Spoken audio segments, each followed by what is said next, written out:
Hey guys, it's Naomi from GBMC, and I'm going to talk to you today about a exercise that I call Be the Teacher.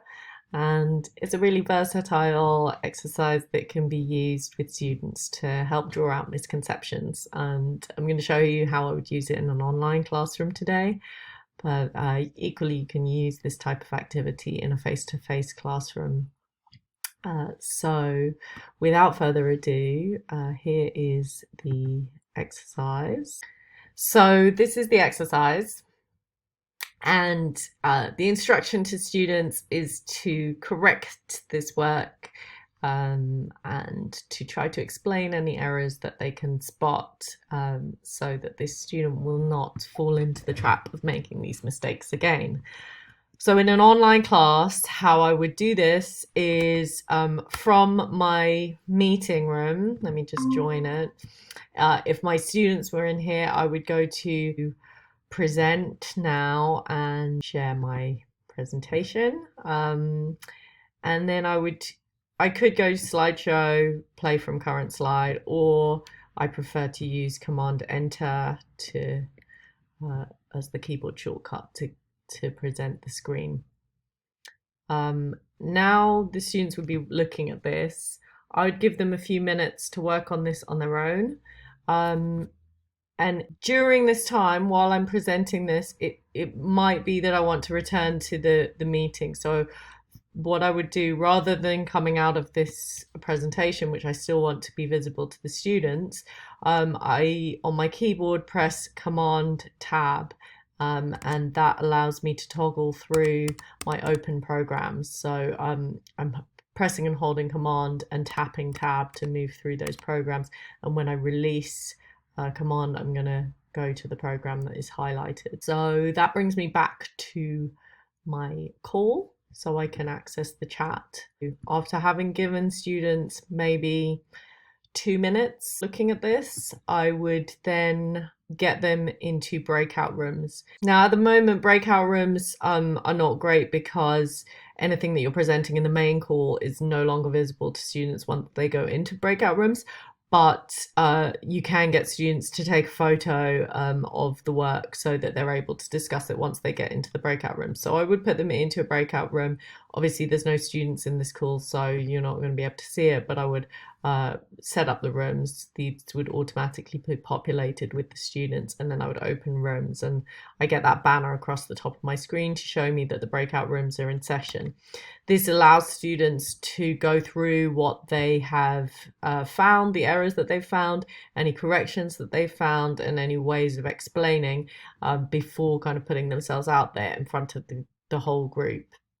It also allows me as a teacher to go into these breakout rooms, so I can just I can see if there are members in that breakout room. I can see who they are, and I can just join that group, pop in, listen to the conversation that they're having, maybe, question students when I'm in there, have conversations with students, and yeah.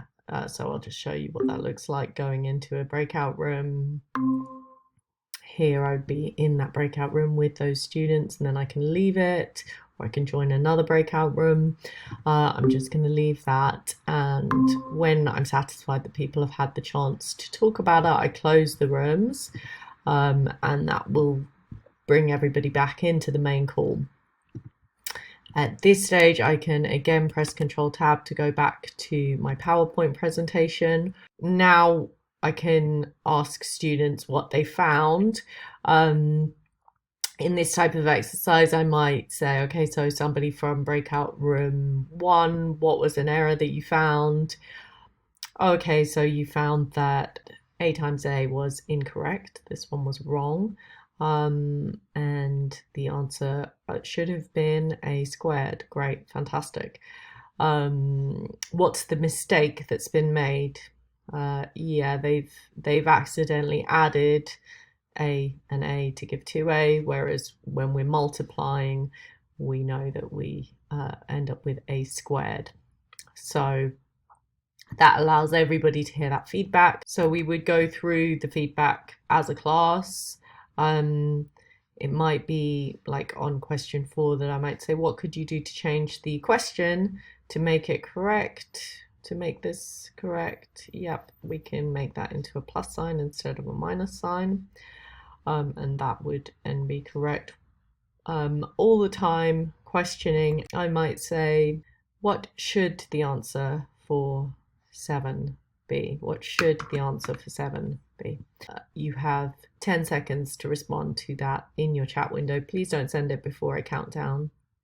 And then I would count down the last 3 seconds to 1. And then I would have responses in the chat window from everybody. This is an exercise that can be adapted for any different topic. Like I said, you can use it in the online classroom, or you can use it in the face-to-face classroom.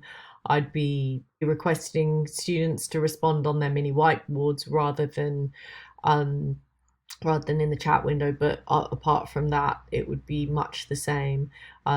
Where social distancing allows it, I might have students talk in small groups to the students around them if that's possible. But if not, then we would have to just make do with class discussion. I hope that that's useful for you, and let me know if you have any suggestions about how to use this type of activity with your class, or if you've tried it and something's been successful or less so, let me know. Thanks. Bye.